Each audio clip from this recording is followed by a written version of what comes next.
메리 크리스마스! 이민호 목사입니다. 우리가 올해 성탄절을 맞이하며 오늘은 특별히 그동안 성탄 시즌 동안 무심코 지나갔었던 것들의 의미를 되새기면서 다시금 성탄의 진정한 가치를 생각해보고 더 깊은 은혜로 감사의 심령으로 나아가는 시간을 가져보려고 합니다. 크리스마스 하면 떠오르는 이미지들이 몇 가지 있으실 거예요. 그 중에서 우리가 산타나 루돌프, 선물 이런 것은 이제 따로 얘기하지 않아도 되겠죠? 자, 그럼 준비되셨으면 첫 번째 시간으로 크리스마스 때 사용되는 어떤 용어들이나 물품들의 의미와 그 유래들에 대해서 함께 살펴보도록 하겠습니다.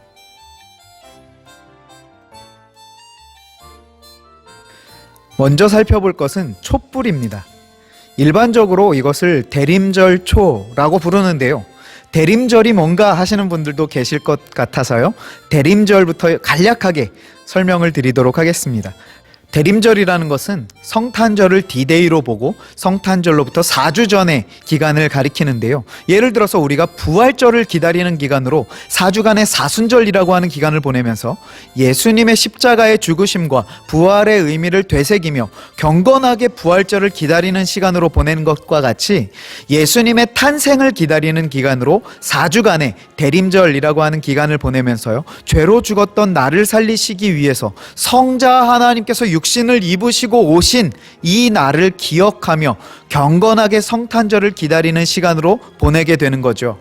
그 기간을 대림절이라고 하고 성탄절로부터 4주 전 주일부터 여기 초에 하나씩 불을 밝힙니다. 그래서 3주 전 주일에는 또 하나의 불을 밝히고 해서 1주 전까지 하면 4개의 초의 불이 붙게 되겠죠. 그래서 보시면 검색된 이미지에 4개의 초만 있는 사진들도 많이 볼 수가 있습니다. 그런데 오늘은 초 하나하나의 의미를 살펴보면서 나아가면 앞으로 우리가 이런 이미지를 볼 때 이게 대림절의 초구나, 한 주에 하나씩 불을 밝히면서 이렇게 예수님의 탄생을 기다렸구나 하는 그러한 정확한 의미를 알 수가 있겠죠.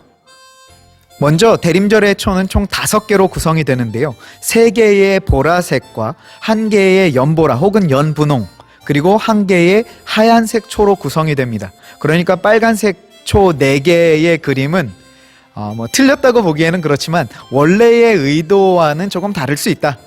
그 중에 4주 전, 즉 첫 번째 불을 밝히는 초가 의미하는 바는요, 기다림, 소망. 두 번째 초는 회개, 평화. 세 번째는 사랑, 나눔. 네 번째는 만남, 화해. 5번째 초는 빛으로 오신 예수님의 탄생. 즉 대림절 4개의 초와 성탄의 초가 갖는 의미를 정리해보면 이렇습니다. 성자의 탄생을 기다리고 거룩하신 그분을 맞이하기 위해 회개의 심령으로 나아가고 그분의 사랑으로 나의 전인격을 충만하게 하고 그 사랑으로 하나님과 막혔었던 끊어졌던 관계의 회복을 이루실 빛으로 오신 예수님의 임하심을 기다립니다. 바로 이것이 대림절의 의미이고 초를 통하여 그 의미 하나하나를 되새기는 4주간의 시간을 보내게 되는 것이죠. 그 다음으로 살펴볼 것은 노엘이라고 하는 단어입니다. 먼저 노엘이 무슨 뜻인지 살펴보기에 앞서서 노엘과 연관되는 비슷한 느낌의 단어가 혹시 있으신가요? 임마누엘이라고 하는 단어가 떠오르지 않으세요? 끝에 L자 돌림이죠. 그런데 두 단어는 서로 다른 언어입니다. 임마누엘은요 히브리어이고요, 노엘은 프랑스어입니다. 불어. 임마누엘은 성경에 기록된 대로 하나님이 우리와 함께 계신다, God with us라는 의미를 갖고 있는 단어이고요. 노엘이라고 하는 단어는요, 우리가 아쉽지만 성경에는 나오지 않는 단어입니다. 앞서 말씀드렸다시피 노엘은 불어로 예수님의 탄생을 가리키는 표현을 얘기합니다. 그런데 어원이나 유래에 관해서는 여러 설들이 많이 있어요. 그래서 그 유래를 확실하게 보기 힘들기도 하고 심지어는 이 단어의 뜻도 정확하게 알려진 바는 없다고 합니다. 단 우리가 이 노엘이라고 하는 단어를 알게 되고 귀에 익숙하게 된 것이 바로 찬송가의 가사 때문이었어요. 한글 찬송 제목으로는 저들밖에 한밤중에라는 곡이고, 이것을 영어 제목으로 보시면 The First Noel the Angel Did Say 라고 하는, 천사가 첫 번째 노엘이라고 말했다고 목자들에게 소식을 전했다라는 얘기이죠. 그래서 첫 번째 노엘이라는 표현을 문맥적으로 볼 때 이것이 예수님의 탄생을 가리킨다 라고 해석을 하게 되었다 라고 하는 것입니다. 어렸을 때 노엘 노엘 찬양은 부르면서 무슨 뜻인지 궁금했던 기억이 있어서 알아봤었고요. 마찬가지로 어렸을 때 궁금하다기보다는 또 그때는 무지함으로 마음에 거부감이 들었었던 표현이 하나 있었는데요. 바로 엑스마스였습니다. 어렸을 때 이 엑스마스라는 표현을 보면서 크리스마스에서 왜 그리스도를 뜻하는 크리스라는 표현을 엑스라고 부를까? 성탄절을 싫어하는 무리들이 이렇게 부르기로 한 거 아니야? 하면서 마음에 막연한 거부감이 들어서 사용하기 싫어했던 표현인데요. 지금 생각하면 부끄럽네요. 왜냐하면 여기서 X가 가리키는 것이 바로 그리스도이기 때문입니다. 무슨 말인가 하면요, 헬라어 크리스투스가 그리스도인데요, 이 크리스투스 헬라어의 첫 글자가 우리가 보기에 영어 X로 보이는 거죠. 크리스투스, 이게 헬라어로 그리스도입니다. 다시 말해서 엑스마스는 그냥 말 그대로 크리스마스와 같은 뜻인 것이죠. 그러면 조금 더 말씀드려서 왜 크리스마스냐? 크리스는 좀 전에 말씀드렸다시피 그리스도를 뜻하고, 그러면 뒤에 마스는 뭐냐? 궁금하신 분들이 계실 것 같아서 말씀을 드리면요, 뒤에 마스는요, 미사라고 하는 예배, 축제 등의 의미로 쓰이는 그러한 단어입니다. 지금 카톨릭에서는 예배를 미사라고 부르고 있어요. 그래서 개신교 목사님들 가운데 일부는 카톨릭이 미사라고 부르니까 우리는 크리스마스라는 말을 쓰는 것은 카톨릭의 잔재이기 때문에 사용해서는 안 된다라고 주장하시는 분들도 계시다고 합니다. 그런데 그렇게 따지면 하나님의 교회, 신천지 등의 이단에서 우리와 똑같은 단어를 쓰기도 하고요, 심지어는 모 대형 교회의 소그룹 모임을 다락방이라고 부르는데 실제로 다락방이라는 이단이 있으니까 이 단어를 쓰면 안 된다라고 하는 주장과 같은 것이죠. 조심할 필요야 있겠지만 그건 분별의 문제이지 이단이 쓰는 표현을 무조건 개신교에서 우리 교회에서 사용하면 안 된다라고 하면 아마 강단에서 설교에서 쓸 수 있는 표현이 얼마 없을걸요. 아무튼 크리스마스는 그리스도의 탄생을 기념하는 예배, 축제라는 의미가 된다는 것입니다. 그러면 이제 또 우리 크리스마스의 트리에 관해서 한번 또 나눠볼까요? 이 시즌이 되면 요즘은 12월이 들어서기 전에도 이미 성탄 트리가 보이죠? 교회들보다 더 앞서서 트리에 불을 밝히는 곳이 있습니다. 이건 뭐 교회들이 반성해야 할 일이라고 생각을 하는데요. 백화점들은 물론 예수님의 탄생을 기념해서 트리에 불을 밝히는 것은 아니지만 반대로 예수님의 탄생을 기다리는 교회들은 그만큼 트리에 관한 정확한 의미를 알고 불을 밝히고 있는가? 돌아보아야 한다는 것이죠. 크리스마스 트리의 유래도 굉장히 많은 설들이 있는데요. 뭐 언제 어떻게 시작했는가 하는 이 역사적인 사실은 우리가 연구할 만큼 아주 중요한 문제는 아니라고 생각해서요, 이 시간에 그 부분은 스킵하도록 하겠고요. 대신 트리를 통해 우리가 예수님의 탄생을 기억하고 기대하고 기다릴 수 있는 몇 가지의 의미 있는 것들에 관해서 살펴보도록 하겠습니다. 원래 이제 트리가 시작되었었던 초기에는 트리에 달던 장신구는 사과, 장미, 빵, 초, 이렇게 4가지였다라고 합니다. 뭐 일단 장신구를 떠나서 트리에서 가장 중요한 나무, 푸른 전나무를 주로 이용을 하죠. 꼭 전나무여야 한다는 것은 아니지만 추운 겨울에도 푸르름을 유지하면서 사시사철 생명력을 유지하는 나무이기 때문에 우리 성탄목으로 주로 사용되면서 그 성탄목이 갖는 의미는 에덴 동산 중앙에 있던 생명나무를 의미하는 것이라고 합니다. 예수님께서 이 땅에 오신 이유가 우리에게 영원한 생명을 주시기 위해서 오셨음을 하게 하는 그러한 장치인 것이죠. 그리고 그 생명나무를 의미하는 성탄목 위에 첫 번째로 빨간 사과를 달았다고 합니다. 예상 가능하시겠지만 이 사과 장식은 선악과를 상징하며 죄로 인해 단절된 하나님과의 관계를 다시금 기억하며 달게 되었던 것입니다. 왜 예수님께서 오셔야만 했던가의 근본적인 문제, 그 문제의 시발점이었던 선악과를 달면서 나의 죄를 다시 한번 돌아보게 하는 장치가 되었던 것이죠. 그런데 요즘 트리는 둘째치고 트리에 사과 달려있는 거 보신 분 계신가요? 그래서 저 나름대로 해석하기로는 트리에 보시면 빨간색 공이 달려있는 것은 보신 적이 있으실 거예요. 앞으로는 우리가 저 빨간 공 장식을 볼 때 선악과라고 생각을 하면서 그냥 이쁘다 하면 선악과를 따먹는 것과 같은 것입니다. 나와 하나님과의 단절이 시작된 죄의 근원이구나 하는 것을 묵상하며 회개의 자리로 나아가자는 것이죠. 그리고 두 번째 장식은 장미입니다. 장미도 의견이 조금 분분하기는 하는데요, 크게 붉은 장미를 달기도 하고 또 때론 크리스마스 로즈라고 불리는 흰 장미를 달기도 합니다. 그 중에서 이 흰 장미는요, 겨울의 추위를 뚫고 피어나는 특징을 갖고 있는 품종인데요, 그 흰 장미를 통해서 죽음의 그 척박한 상황을 이기시고 새로운 생명을 피워내신 예수님을 기억하며 달았다라고 합니다. 그리고 세 번째 장식은 빵이나 과자를 달았다라고 해요.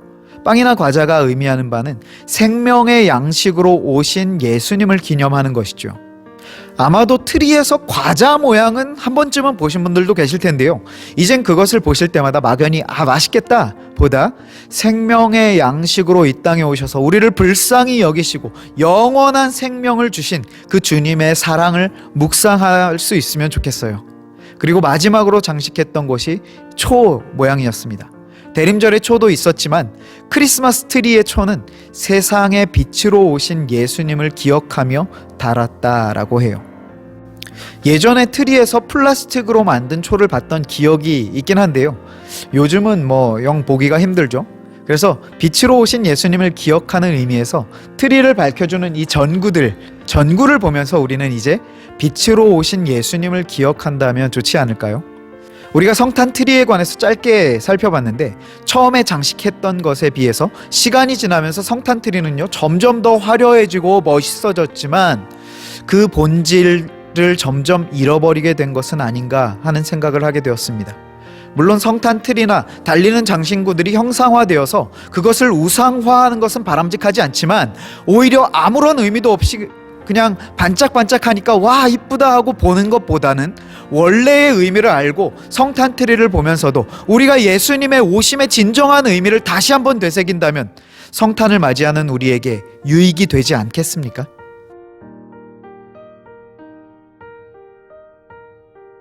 앞선 성탄 트리를 살펴보면서도 우리의 현주소를 돌아보았지만, 성탄절의 주인공은 분명 예수님이신데 마치 뒷방에 밀려나 계신 것처럼 느껴지는 것은 저만인가요?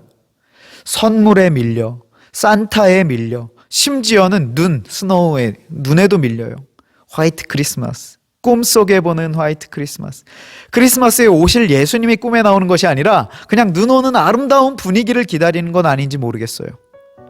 예수님께서 왜 육신을 입고 이 땅에 오셨습니까? 연인들 로맨틱한 분위기 연출하시기 위해서 오신 거예요?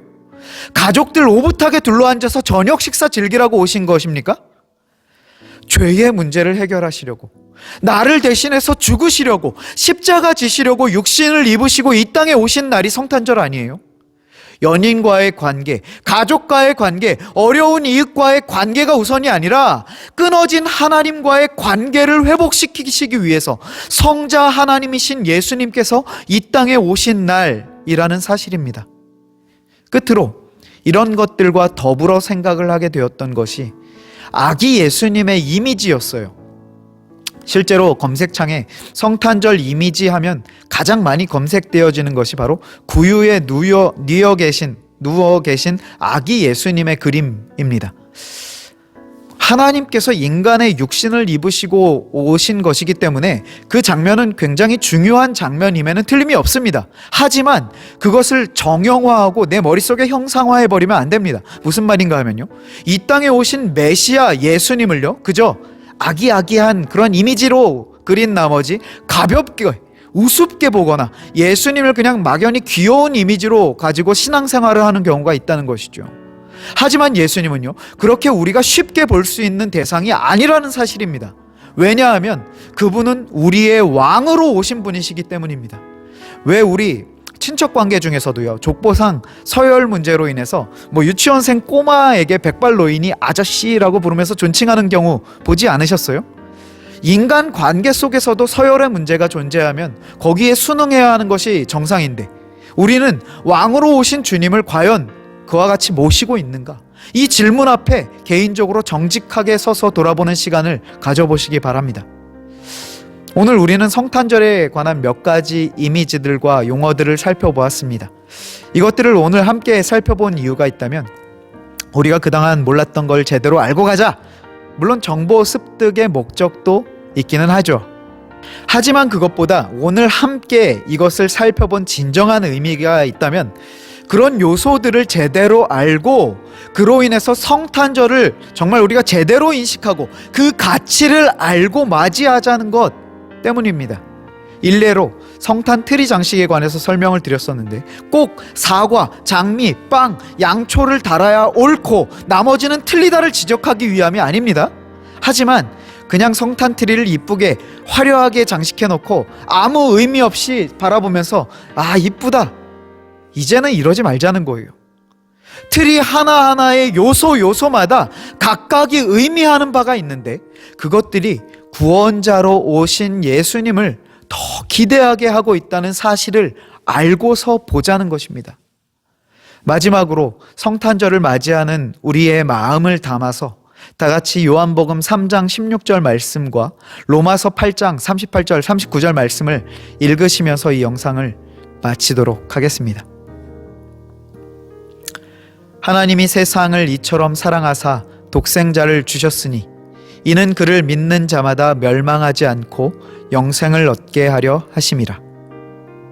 내가 확신하노니 사망이나 생명이나 천사들이나 권세자들이나 현재일이나 장래일이나 능력이나 높음이나 깊음이나 다른 어떤 피조물이라도 우리를 우리 주 그리스도 예수 안에 있는 하나님의 사랑에서 끊을 수 없으리라. 아멘. 우리를 너무나 사랑하셔서 육신을 입으시고 이 땅에 오시기까지 보여주셨던 그 사랑의 결정체, 바로 성탄절을 우리가 맞이하며 우리 주님 앞에 진심으로 감사와 기쁨과 영광을 찬양으로 올려드리며 이번 성탄절을 맞이하는 우리의 이 시간들이 되었으면 좋겠습니다. 감사합니다.